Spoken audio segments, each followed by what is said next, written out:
தீபக் மாமா, சொல்றா கபிலா. நான் ஆர்மிக்கு போறேன்னு ஆசையா இருக்கு மாமா. என்ன திடீர்னு ஆர்மி மேல ஆசை? அதுதான் மாமா, அமரன் படம் பார்த்ததுல இருந்து எனக்கும் ஆர்மிக்கு போறேன்னு ஆசையா இருக்கு. நான் இதை அப்பா கிட்ட சொன்னேன்னா, அதுக்கு அப்பா உன்னால சோல்ஜர் ஆக முடியும்னு சொன்னாரு. எனக்கு சர்ன்னு கோவம் வந்துருச்சு.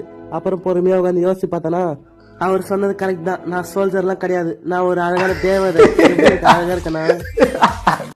என்னடா ரொம்ப வர வர டார்க்கா போட்டு நச்சலான்னு பேசுறேன்.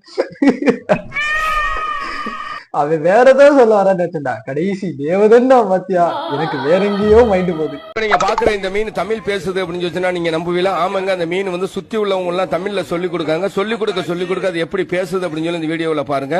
இந்த மீனை வந்து பாத்திருந்தியே, இது மீன் பேசுற மீனை நீங்க பாத்திருந்தீங்கன்னா கமெண்ட் பாக்ஸ்ல சொல்லுங்க, நானும் கேட்டு தெரிஞ்சுக்கிறேன். அம்மா